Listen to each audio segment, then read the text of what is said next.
Hii ni MJW, habari njema za Kikristo. Jina langu ni Wilson Mwangosi. Taarifa itukua wakati huu, utakatifu wa kujihami kwa matendo ya imani umepewa mamlaka ya kuvunja au kutokutii angalau mojawapo ya sheria ya Mungu, endapo kwa kufanya hivyo utakuwa umeepusha dhambi.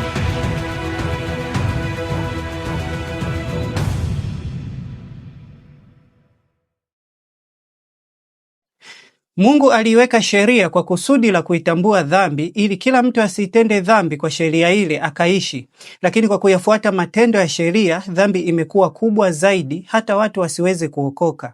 Basi kwa sababu hiyo, lengo la Mungu kuiweka sheria ilikuwa ni kwa kusudi la kuikomesha dhambi, lakini dhambi imepata nafasi kwa sheria ile, nayo dhambi imekuwa mbaya zaidi. Katika waraka huu Mtume Paulo aliyasema maneno haya kwamba sisi tulio Wayahudi kwa asili wala si wakosaji wa mataifa, hali tukijua kuwa mwanadamu hahesabiwi haki kwa matendo ya sheria, bali kwa imani ya Kristo Yesu. Sisi tulimwamini Kristo Yesu ili tuhesabiwe haki kwa imani ya Kristo, wala si kwa matendo ya sheria, maana kwa matendo ya sheria hakuna mwenye mwili atakayehesabiwa haki. Kwa mfano aliyoutoa Yesu Kristo wa mtu aliyeangukia mikononi mwa wanyang'anyi, nao wanyang'anyi wakamuacha karibu na kufa.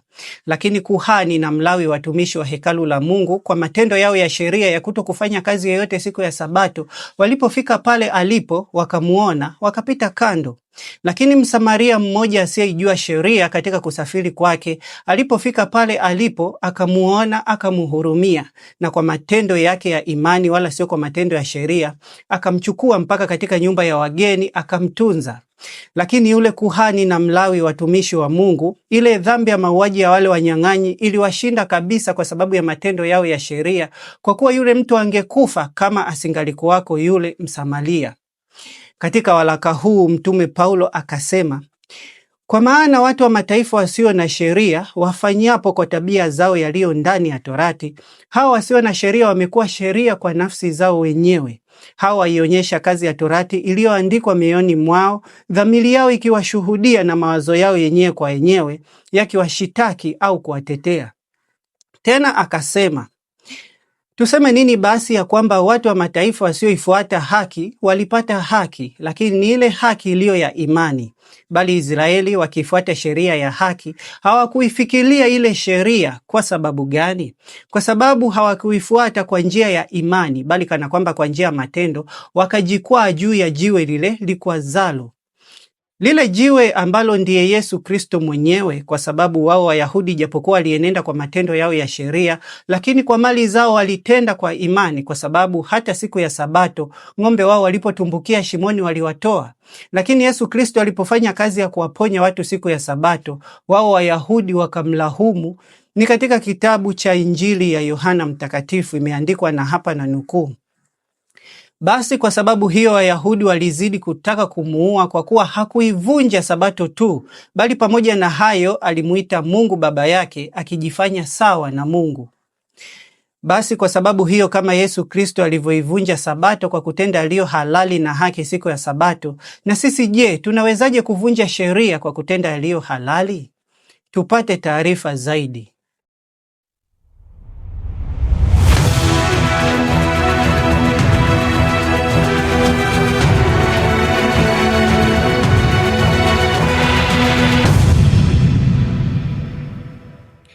Katika waraka huu wa Mtume Paulo kwa Ebrania umeandikwa, kwa imani Rahabu yule kahaba hakuangamia pamoja na hao walioasi, kwa kuwa aliwakaribisha wale wapelelezi kwa amani.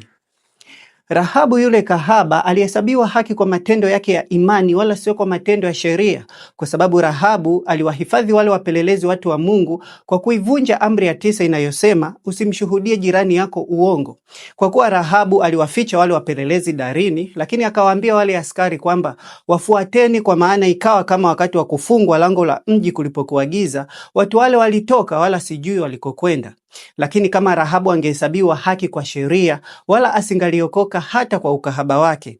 Tena yeye mwenyewe angeyafuata matendo ya sheria, wala asingeweza kabisa kuwaokoa wale wapelelezi, kwa sababu kama Rahabu asingeivunja amri ya 9 inayosema usimshuhudie jirani yako uongo na kuwaambia ukweli wale watu ya kwamba wapelelezi wako darini, basi Rahabu angekuwa amesababisha umwagikaji damu za watu wa Mungu zisizo na hatia kwa yeye kuitii amri ya 9 inayosema usimshuhudie jirani yako uongo.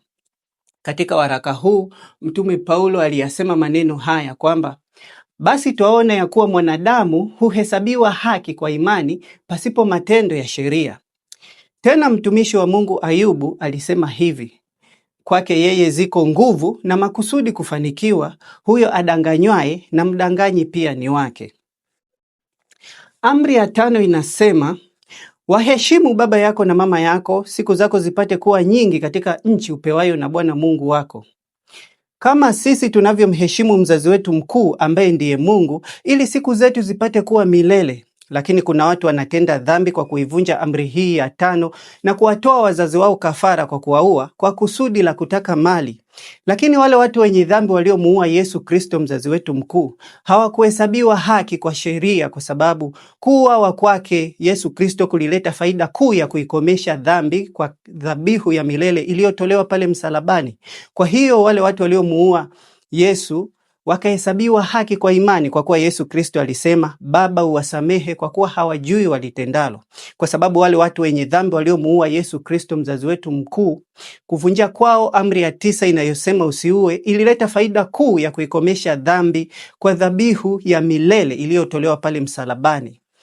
Katika waraka huu Mtume Paulo akasema, kwa sababu sheria ndiyo ifanyayo hasira, maana pasipo kuwapo sheria hapana kosa.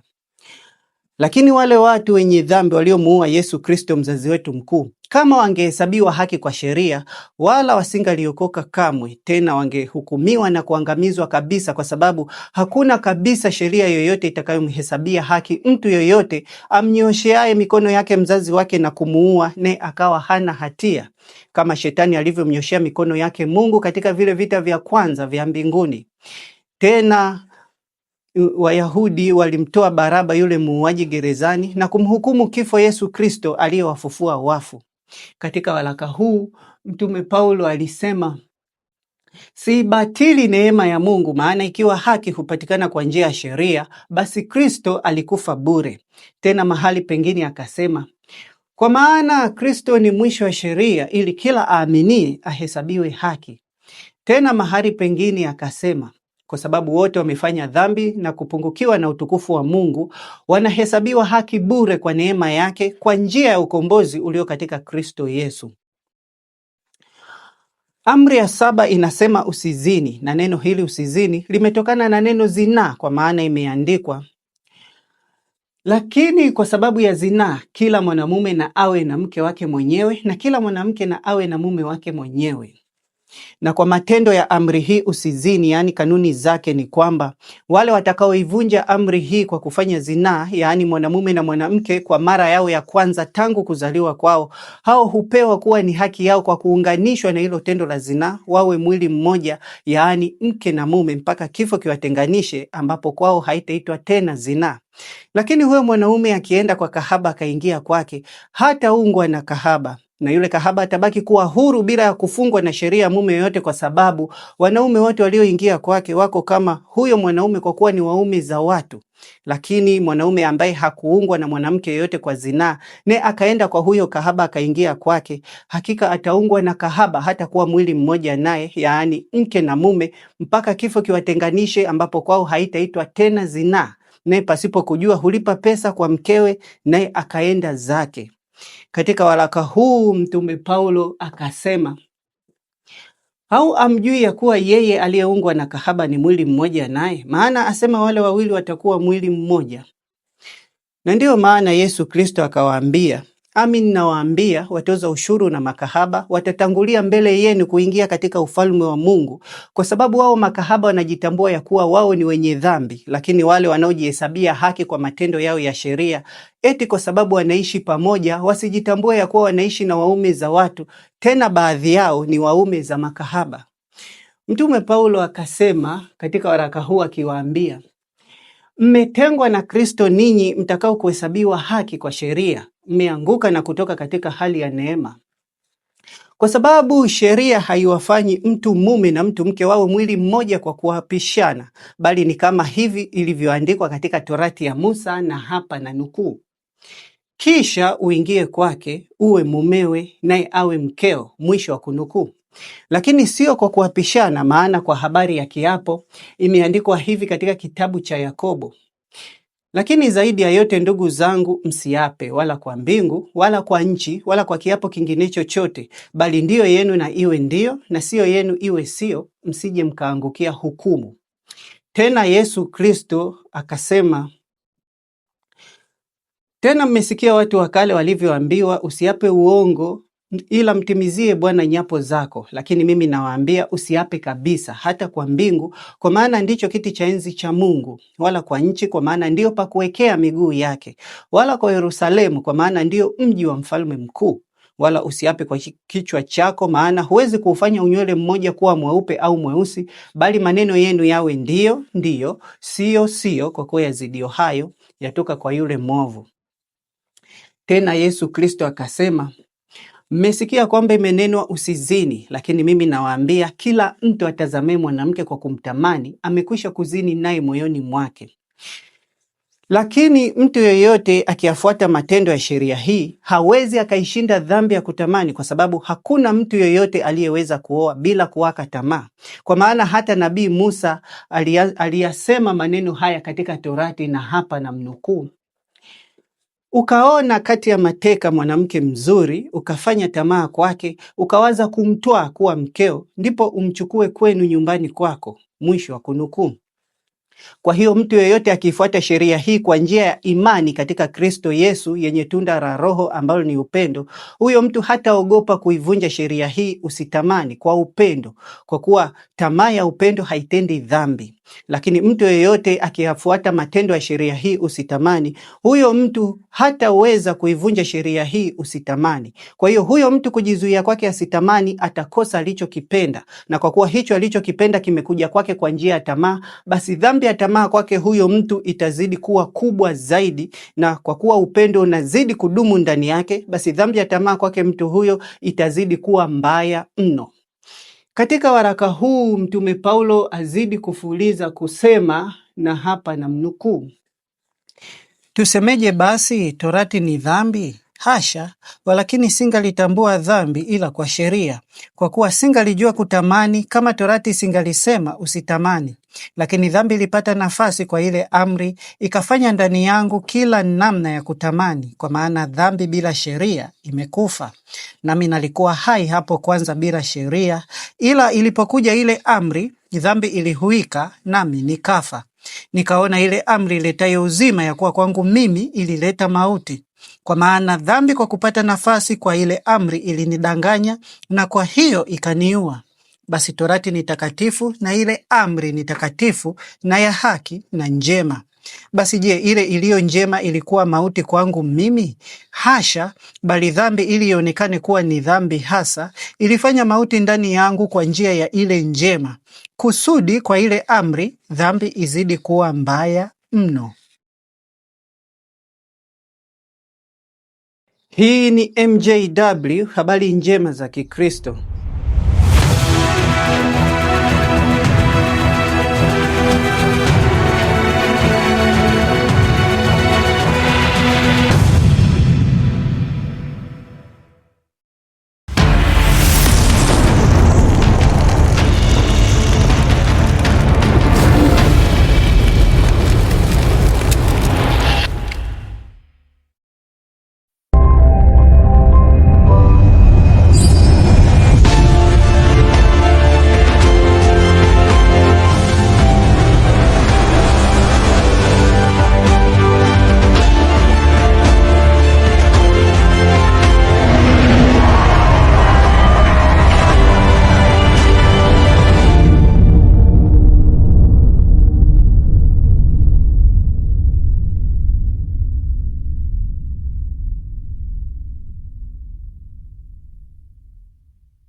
Hii ni MJW, habari njema za Kikristo. Jina langu ni Wilson Mwangosi. Wanasheria wanasema udereva wa kujihami una mamlaka ya kuvunja sheria mojawapo ya usalama barabarani endapo kwa kufanya hivyo utakuwa umeepusha ajali.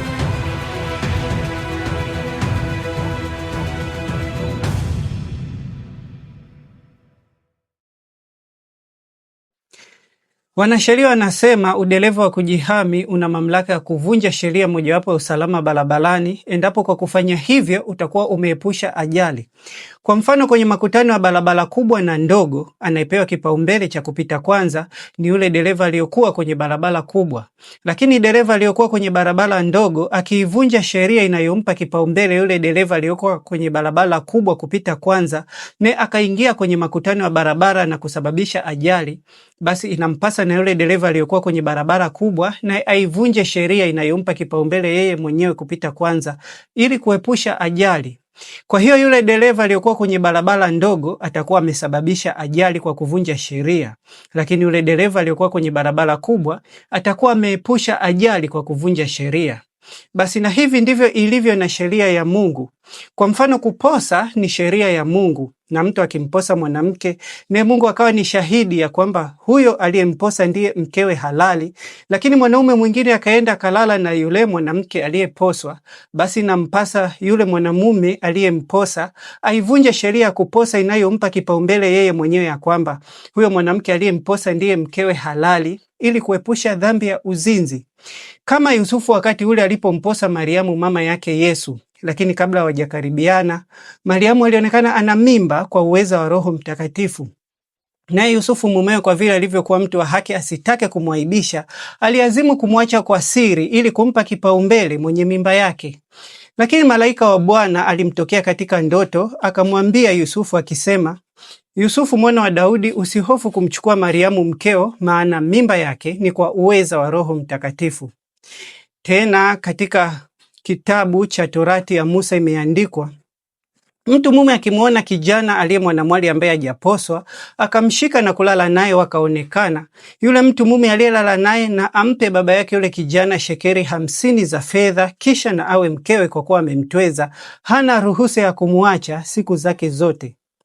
Katika waraka wa Mtume Paulo kwa Warumi imeandikwa, kwa maana hakuna upendeleo kwa Mungu, kwa kuwa wote waliokosa pasipo sheria watapotea pasipo sheria, na wote waliokosa wenye sheria watahukumiwa kwa sheria, kwa sababu sio wale waisikiao sheria walio wenye haki mbele za Mungu, bali ni wale waitendao sheria watakaohesabiwa haki.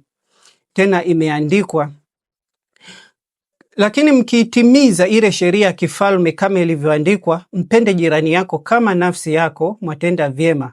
Bali mkiwapendelea watu, mwafanya dhambi na kuhukumiwa na sheria kuwa wakosaji. Maana mtu awaye yeyote atakayeishika sheria yote ila akajikwaa katika neno moja, amekosa juu ya yote. Kwa maana yeye aliyesema usizini pia alisema usiue. Basi japokuwa hukuzini lakini umeua, umekuwa mvunja sheria. Kwa hiyo wale wote waliotenda kwa imani watahesabiwa haki kwa imani, lakini wale waliotenda dhambi kwa kuvunja sheria, hao watahukumiwa kwa sheria, tofauti na wale walioivunja sheria kwa kutenda aliyo halali na haki na kuepusha dhambi, maana hao watapewa uzima wa milele. Katika mitandao ya kijamii, matangazo haya yanapatikana katika ukurasa wa Facebook na YouTube channel ya MJW Tanzania. Hii ni MJW, habari njema za Kikristo.